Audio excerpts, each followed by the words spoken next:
दोस्तों आईपीसी 498 है, ये वो धारा है दोस्तों जो महिला द्वारा पति और ससुराल वालों पर लगाया जाता है। जहां पर वाजिब केसेस है वहां की बात नहीं है दोस्तों, लेकिन कई बार क्या होता है मेंटेनेंस और एलिमनी की डिमांड को पूरा करने के लिए या फिर छोटे मोटे विवाद के चलते जो है पत्नियां 498 का मुकदमा कर देती हैं और पूरे परिवार पर भी लिखा दिया जाता है। जबकि अभी तो सुप्रीम कोर्ट के कई सारे हाई कोर्ट के जजमेंट है कि प्रथम दृष्टया मामला बनता है कि नहीं बनता है, लेकिन अभी जिनके मुकदमे चल रहे हैं, जिन पर इस धारा के तहत मुकदमा दर्ज करा दिया गया है दोस्तों, वो क्या कर सकते हैं, कैसे अपने केस को निपटा सकते हैं। दोस्तों जय हिंद, नमस्कार, मैं एडवोकेट आशीष मिश्रा।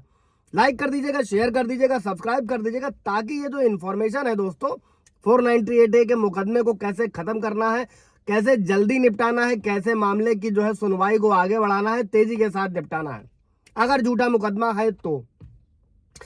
अभी बढ़ते हैं दोस्तों धारा की तरफ कि जो आईपीसी 498 है दोस्तों, इसमें किसी भी मामले की जो है शीघ्र सुनवाई के लिए, अगर मतलब आप केस को जल्दी जल्दी फिनिश कराना चाहते हैं दोस्तों, तो इसके लिए आप परमादेश रिट होती है, मैंडेमस रिट बोलते हैं दोस्तों इसको, ये हाई कोर्ट में लगाई जाती है। और इसमें क्या होता है कि जो भी निचली अदालत होती है दोस्तों, जो ट्रायल कोर्ट होते हैं, उनको एक निश्चित समय सीमा के भीतर जो है मामले का निपटारा करने का जो है आदेश जो है हाई कोर्ट द्वारा जारी किया जाता है दोस्तों। और यह व्यवस्था करी गई है भारतीय संविधान के आर्टिकल 226 के तहत दोस्तों, और आर्टिकल 32 भी है। इसके लिए सुप्रीम कोर्ट में याचिका दायर करी जा सकती है और आर्टिकल 226 के तहत जो है हाई कोर्ट में याचिका दाखिल करी जा सकती है। और शीघ्र सुनवाई का जो अधिकार है दोस्तों, ये एक मौलिक अधिकार है आपका।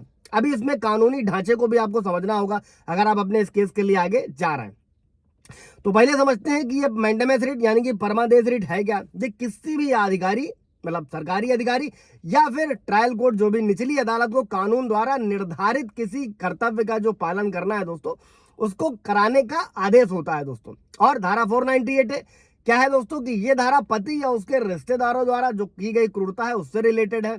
अभी क्या है दोस्तों, भारतीय संविधान में प्रत्येक व्यक्ति के लिए व्यवस्था करी गई निष्पक्ष और शीघ्र सुनवाई के अधिकार की गारंटी देना दोस्तों, ये भारतीय संविधान के तहत लिखा गया। और कार्यवाही में देरी किसी व्यक्ति को उसकी स्वतंत्रता से वंचित कर सकती है दोस्तों।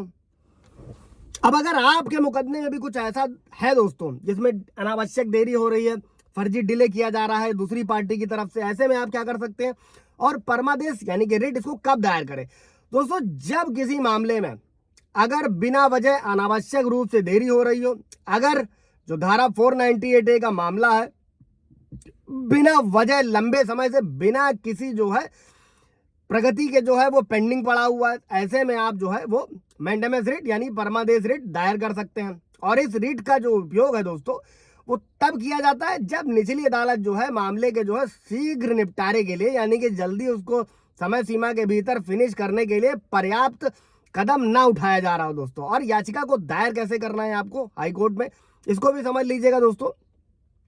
सबसे पहले एविडेंस कलेक्ट करने होंगे दोस्तों, आपको ये दिखाना होगा कि मुकदमे में काफी देरी हुई है और ये आपके अपने जो है वकील के कारण नहीं हो रहा है, ये आपको दिखाना होगा दोस्तों। साथ में ही जो याचिका का मसौदा होगा, जो याचिका होगी वो हाई कोर्ट में दायर करी जाएगी, जिसमें जो जो केस आपका चल रहा है उसकी जो चलने की जो स्पीड है उसकी कमी और समय पर जो है निपटारे के लिए जो है निचली अदालत को जो है निर्देश दिए जाने की जो है जरूरत क्यों है, इसकी डिटेल भरी जाएगी। और कोर्ट में क्या होगा दोस्तों, आपका प्रतिनिधित्व करने के लिए कानून के वकील जरूरी है, क्योंकि उनको इन चीजों में महारत हासिल होती है, वो अच्छे से डील कर सकेंगे। और कोई भी व्यक्ति जो है दोस्तों वो हाई कोर्ट में जाकर संविधान के अनुच्छेद 226 के अंतर्गत एक याचिका दायर कर सकता है, जिसमें निचली अदालत को धारा 498 के मामले को जो है एक निर्धारित समय सीमा के अंदर जो है निपटाने का जो है निर्देश जारी किया जा सकता है। इसी को मैंडेमस रिट कहते हैं। मैंडेमस रिट मांगी जा सकती है दोस्तों किसी भी तरीके के क्रिमिनल सूट में दोस्तों।